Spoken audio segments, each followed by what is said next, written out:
Radhanpur ISKCON shopping centre ખાતે બિરાજમાન ગણપતિ બાપાનું વાજતે ગાજતે મૂર્તિનું વિસર્જન કરવામાં આવ્યું। ઠેર ઠેર સમગ્ર ભારતભરમાં ગણેશ ઉત્સવ હિન્દુ ધર્મના લોકો દ્વારા ધામધૂમપૂર્વક ઉજવાઈ રહ્યો છે, ત્યારે પાટણ જિલ્લાના રાધનપુર ઇસ્કોન શોપિંગમાં વેપારીઓ દ્વારા ગણેશોત્સવનું ભવ્ય આયોજન કરવામાં આવ્યું હતું।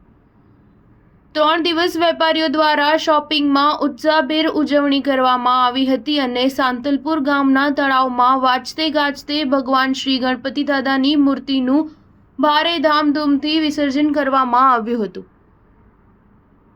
જેમાં અગલે સાલ જલ્દી આનાના જય ઘોષ સાથે સાંતલપુર ગામ ગુંજી ઉઠ્યું હતું।